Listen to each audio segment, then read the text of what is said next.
Dave but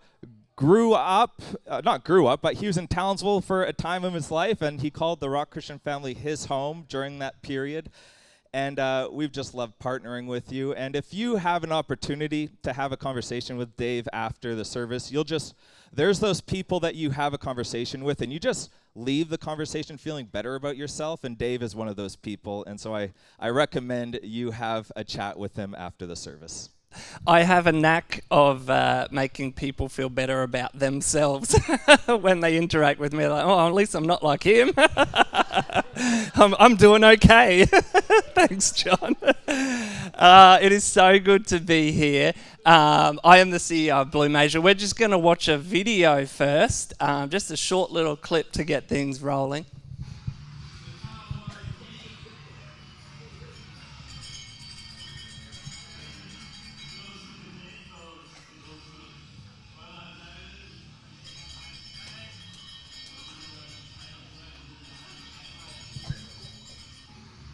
All right, that's it. It must be on repeat. We can just watch this over and over. Why would I start with a video of me finishing my first, possibly my last, 100-kilometre trail run? The first and foremost reason is it's probably the most boast-worthy moment of my life, so I bring it up anywhere I can. Oh, Dave, what'd you have for breakfast this morning? Oh, back when I was running the 100 kilometres, I had this, but today I had coffee. Or, oh, Dave, what are you doing tomorrow? Oh, well, I'm not running for 100 kilometres like I did back in October last year. So that's number one reason. I'll bring it up whenever I can. But there are actually three other reasons that I want to talk about this morning. I'm kind of giving it away on the next slide there. The first, though, is that I'm not a runner. Who's been watching the Olympics? Yeah? Have you seen the runners, the marathon runners, those super fast 5K, 10K runners?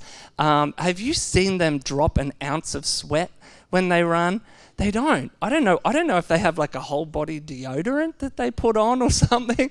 But when I look at myself running and these guys running, I sweat out of every single pore in my body, and I lose. During that 100K run, I drank over 12 litres of water and didn't pee once until the end.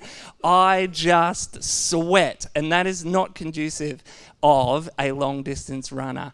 I also have really bad circulation in my legs. I got really bad varicose veins, my ankles swell up, just not very good for long distance running.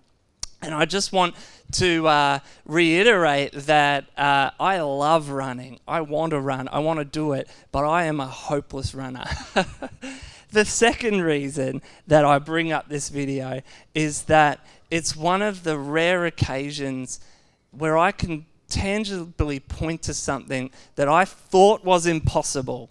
I remember when I thought running 10 kilometers was impossible, and gradually, over time, this needle moved from impossible to, is this actually possible? To, oh my goodness, it's done. Something that I genuinely thought was impossible has now been done. And that is a huge moment in my life, just to look at all the other things that I think is impossible and go, let's do this. I don't care if it takes the rest of my life. I don't care what I have to do to get there. And for me, and I think for a lot of people, the thought of what is happening in sexual exploitation, human trafficking, the breadth of it, the depth of complexity, and the horrific nature of it, it seems like an impossible thing to overcome for us. But for me, just having something in my life that I genuinely thought was impossible and moving that to possible, I'm like, what else? What else is possible? The third reason why I wanted to play that video is that it's one of the best examples for me of the culmination of something. It is digging your heels in.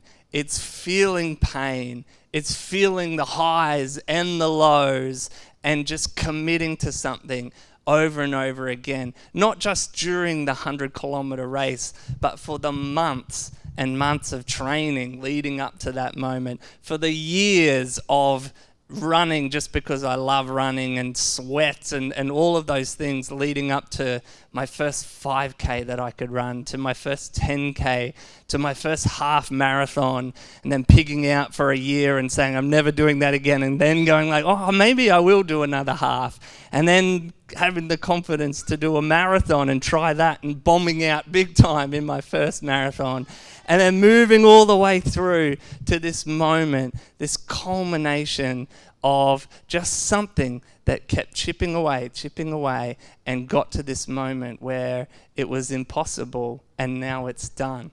And so, if you haven't picked it up yet, what I'd love to celebrate today is not the power of quick wins, not the power of raw talent, not the power of resources, but not even the power of the quick miracles. How often do we see miracles as something that happens like that?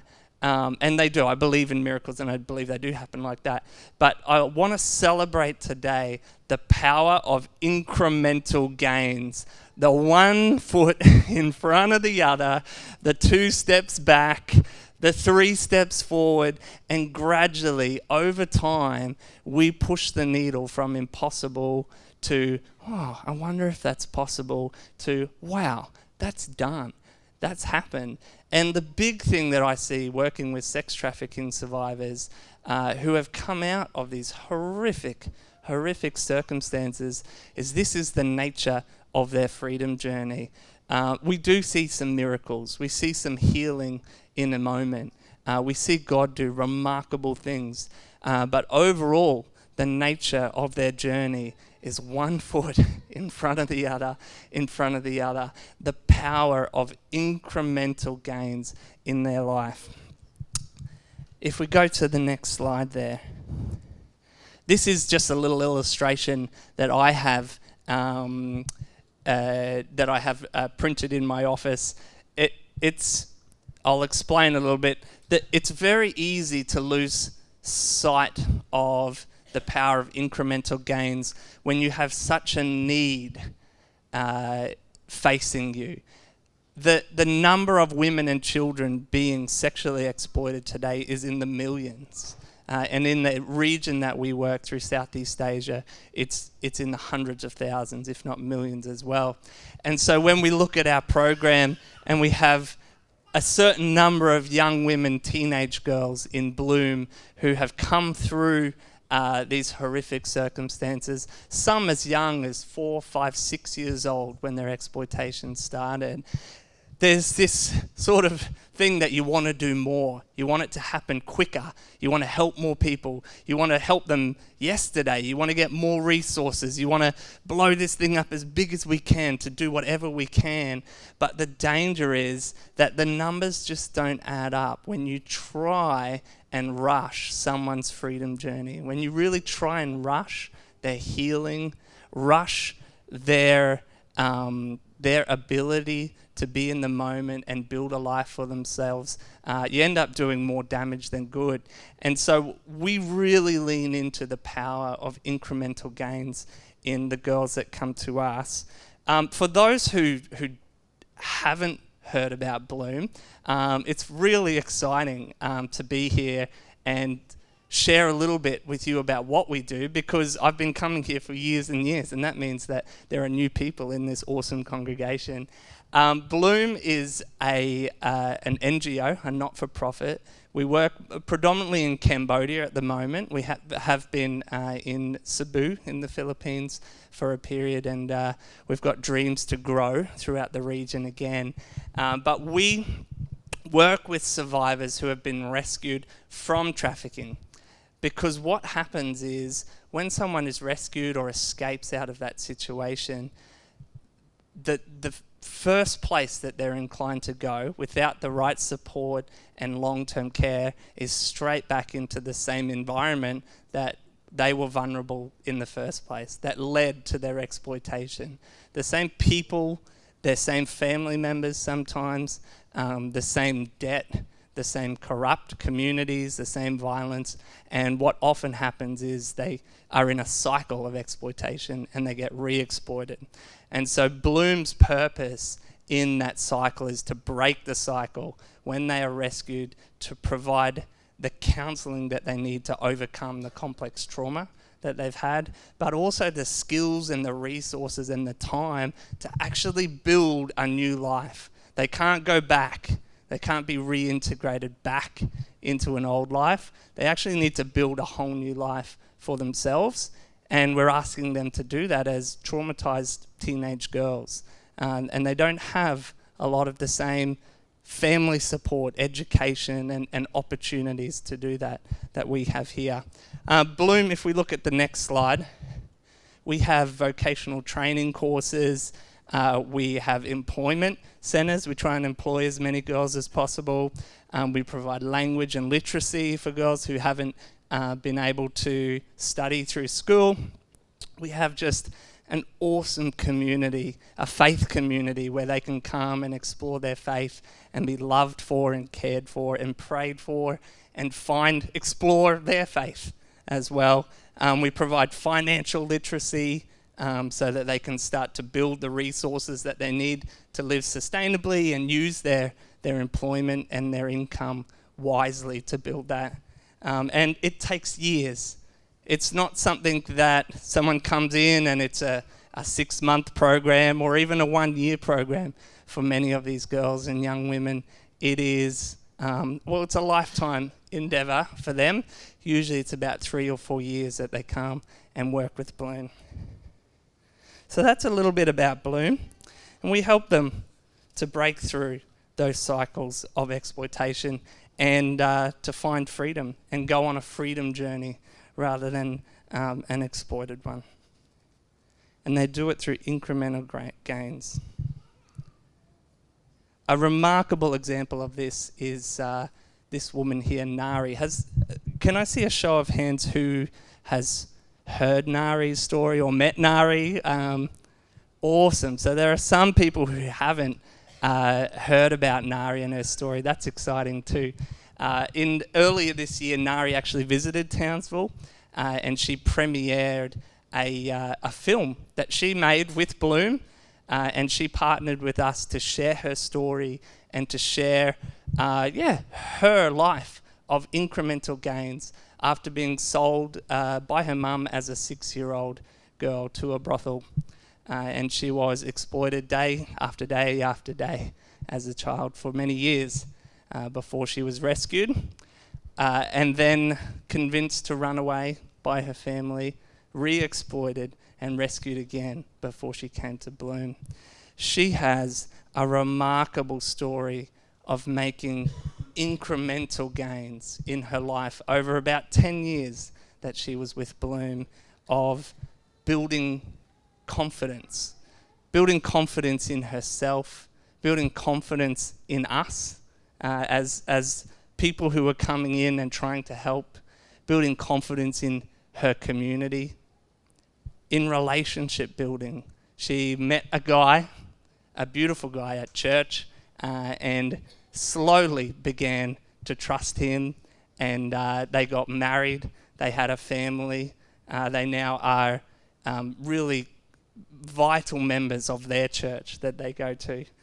In building skills, the skills that she needed to survive, not just for her, but for her family. The business skills that she learnt at Bloom, she now runs her own business and is independent of all of our support. The resource building, the knowledge building, and the faith building. None of these things happen in a moment. It was the incremental gains. It was the step by step. It was the 1 step forward, the 5 steps back. But she did not give up. I'm not going to share all of Nari's story, but on the next page, I've actually got... Oh, is there a QR code there? This is a QR code. And if you want, you can get your phone out and take a photo of that, and that will take you to her story. It's about 40 minutes long. And I would encourage anyone who really wants to spend a moment to understand a little bit more about what trafficking survivors go through and how difficult it is for them to build a life moving forward.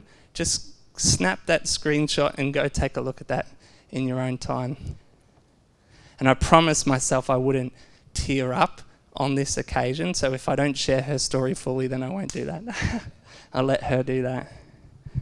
We can just go, if everyone's I'll give that a minute.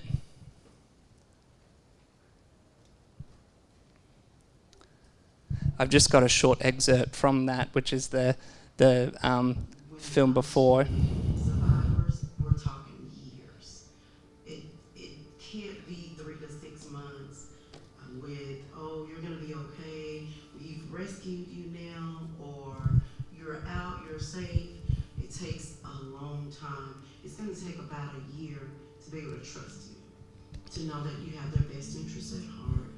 The next year would be them trying to figure out who they are, what they like, what they want, because the person that have trafficked you and the person that is trafficking you, they have so much control. And then when you get out into the free world, it's like, it's a big world out there.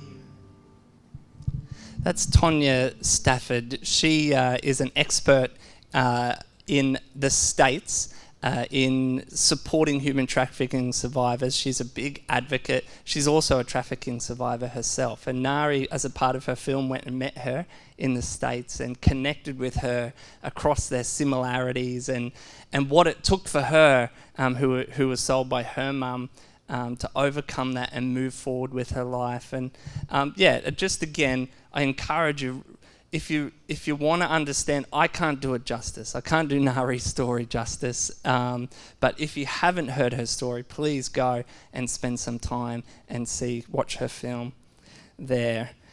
This is a celebration. I know that everywhere I go, the talk of 6-year-old girls being sold for prostitution is a very, very difficult thing to come back from and find a moment to celebrate in that.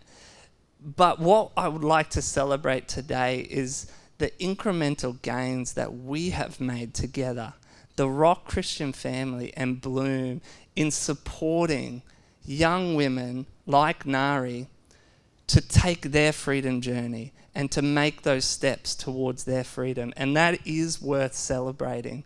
Over the last 3 years, our freedom campaigns that we have done together, here's Jean here with Nari when we were up. One year, me accepting a cake, it had $10,000 in it. No. The high teas that you guys have put on, the music events that you have put on, the running campaigns that we've put on together, the film premieres, all of these things that we've done together, the incremental gains that we have made has supported over 15 survivors, 15 teenage girls that have been through horrific stories who are waiting. It couldn't happen unless there was a way. They're not able to just come to Bloom and we don't have a team of volunteer Cambodian staff who, manna falls from heaven each day and they eat that and then they get on with their work. It happened because God has called this church to build his kingdom in their lives, in their hearts, and in this world, in Cambodia. And that is how these 15 teenage girls who are waiting for an answer, who are waiting for an opportunity to build their life and escape the cycle of exploitation that we're in. That is how they were able to come into Bloom and are now moving forward. There isn't, that's it. And I'm so excited to celebrate the incremental gains that we have made year upon year together to do that. And it's so exciting. And I'm really excited that this year, John, it'd be a hard conversation, calling up your brother-in-law saying, Dave, not this year. We're not going to do a freedom campaign this year. But You don't have to. None of you had to put on high tees or run half marathons or 10Ks. None of you had to reach out to your friends and say, hey, would you like to support this cause that I'm passionate about? But you did. And it's just such a blessing to partner together in this way in building God's kingdom. So I do have a little gift for you guys. It really is little.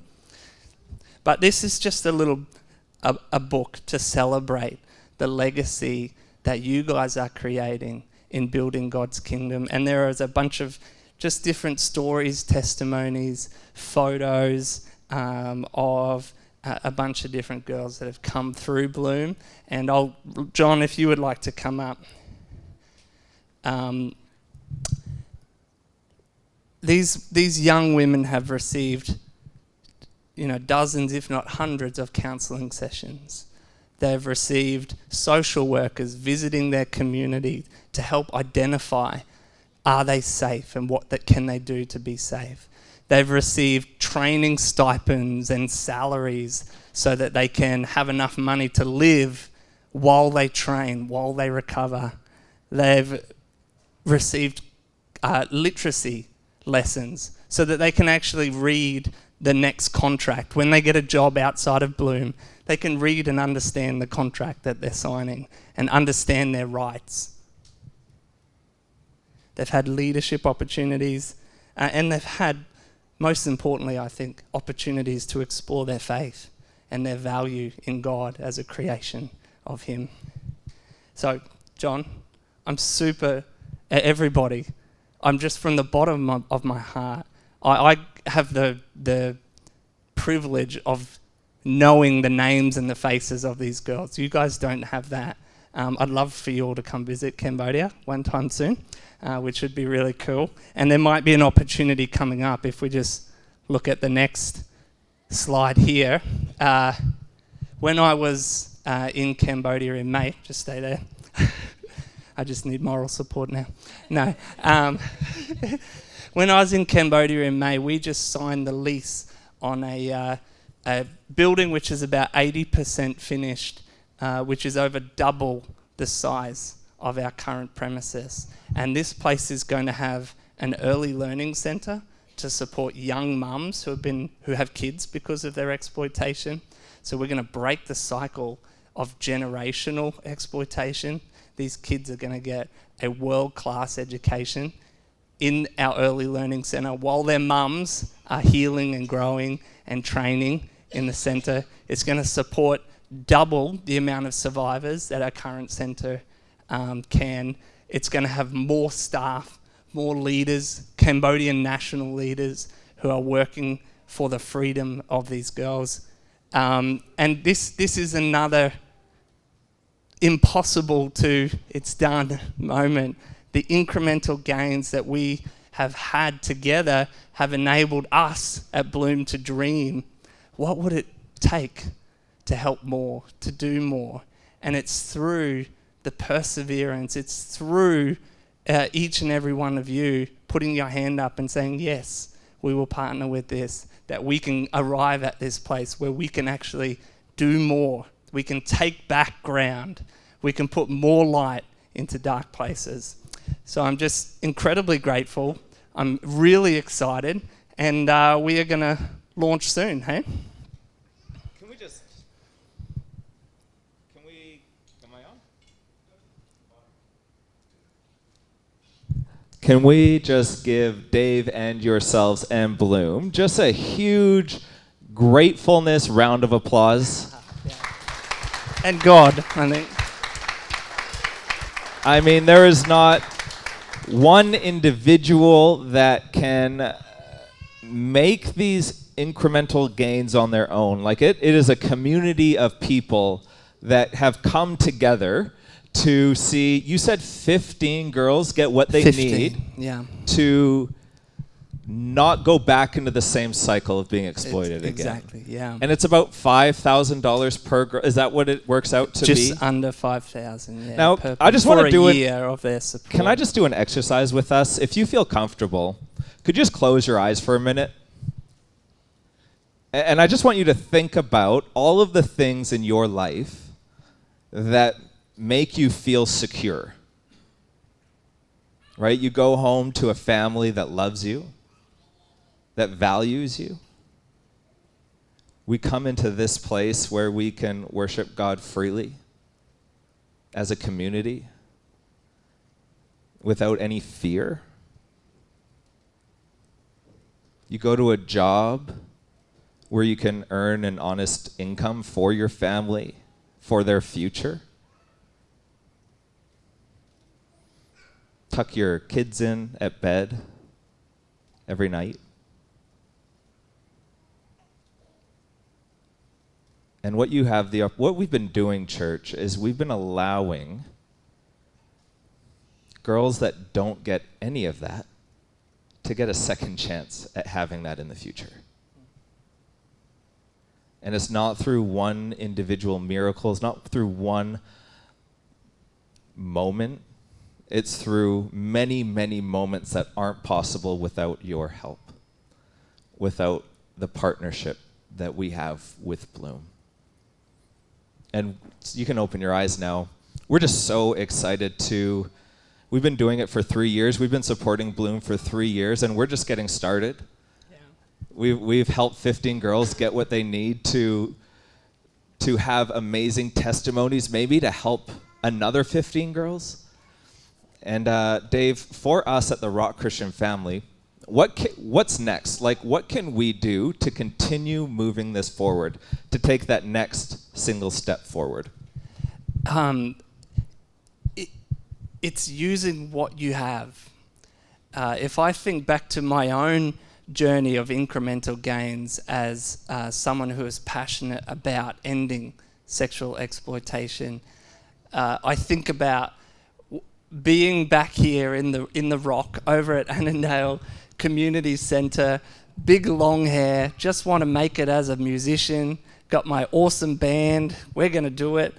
There was not an ounce of me that could achieve this, but I just said yes, and I did what God asked me to do day after day. I used what was in my hands, and that made a difference over time. And I think what we can do is not feel like that the problem is too big, not feel like that we can't have an impact in this situation and in individuals' lives, but explore what you have in your hands. Bloom, over the years, as I said, some people have baked cupcakes, and they've been the most expensive cupcakes sold in the world. I know. I've seen what Transit Youth sold their cupcakes for a few years ago. I was like, wow, they must have been some good cupcakes. Some people love to run, and they go and do a running fundraiser. Some people do artwork and sell their artwork, and it actually is good artwork, James. I've seen that. It's really about just exploring, what can I do? How can I be a part of this? And we've got... I think I've just got a video that I took when I was there. This is showing the blank space at the moment in Cambodia. Devotions and things like that. And up all in this area will be offices and training rooms and all sorts of things like that. And then down through here, this won't have access, but you'll be able to see down and out here. There's one of the buildings for the Early Learning Centre, and then down through here, out there, will be the playground and some beautiful big trees, which is unheard of in this place. Some of the girls are here. We'll have gardens and stuff like that.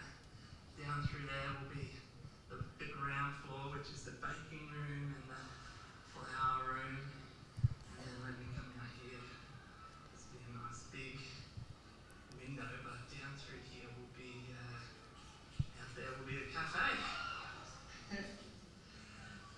The girls are trying to get some mangoes off the tree, but super excited. Okay, that was just something in there. This is what I was going to point to. We have this hub, a community hub, where we have different options. If you would like to host your own screening, if you're like me and can't quite capture what it is that these young girls go through in your own words, and capture what it takes, then you can actually host a screening of Nari's story, Free to Be Me, and play it for the people in your community, and raise money. After that, you can host a dinner. You can use Sugar for Good. One of our social enterprises is a bakery, and they bake cakes and cupcakes and do sugar work. I'm a runner. I love it. That's my bag. So every year I pick a different kind of running exercise to raise some money for Bloom. All different kinds of things. If you've got a birthday coming up, we've seen people just say, "Don't give me any presents. Here's my page. Support Bloom for my birthday this year." There really is, the sky is the limit of what you can do during this freedom campaign with The Rock, which is starting in September. Yep, the month of September we'll be doing a freedom campaign. So the Rock, what we'll have the opportunity to do is the Rock Christian family will have one of these hubs. We'll have one centralized hubs, and you'll be able to access that hub, because we don't want to just do all of our fundraising for Bloom with the people that are in this room. We want to be able to bring other people in our own individual communities along the journey to be a part of what we're doing. Exactly, yeah. It really, you don't have to carry this. You don't have to carry the burden of this. I love it. I love that this is a community event. This is not, and I think it's kind of the way God works more often than not. It's not just one person coming in and saving the day. He's like, come on, church, let's do this together and let's build one another up in the process of bringing his kingdom. So it's really just bringing the people in around you for this time and making a difference. So, church, there's, from today until September, what your quote-unquote homework is to think about, what do you have in your hand in terms of talents or passions. Maybe it is baking cakes or organizing high teas, or maybe you're a people gatherer. What can you do in September to gather the people around you, to bring awareness around what Bloom is doing, and to be able to continue to be a part of changing girls' lives in Cambodia? And so today there's no money asked, there's nothing like that. But in September, for the month of September, is our freedom campaign. And we want to continue to have at least another 5 girls be a part of Bloom for the next year, to get everything they need to get a second chance at life. Amen. And don't doubt yourself. I've seen some, like the cupcakes that Transit Youth, I could imagine someone saying, "Oh, they're just cupcakes, they sell for $2 each and we'll make $40. Well, first of all, $40 is 2 counseling sessions that someone gets. So that's not nothing in and of itself. But then, you sell them for a couple of $1,000.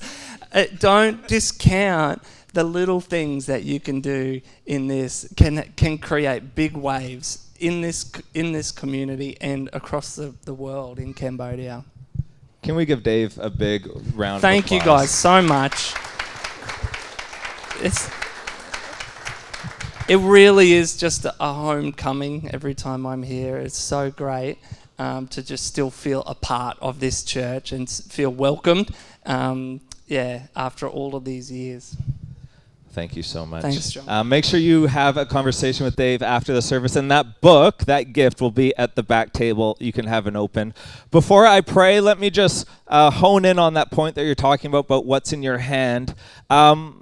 Moses, good transition here. Moses, in the Old Testament, he was tasked from God to be a part of freeing the Israelites. Moses was insecure. He said, I'm paraphrasing here, I don't have any skills, as Napoleon Dynamite would say. I don't have any skills. I don't have what it takes to free the Israelites. Like, God, why are you choosing me? And the question is, Moses, what's in your hand?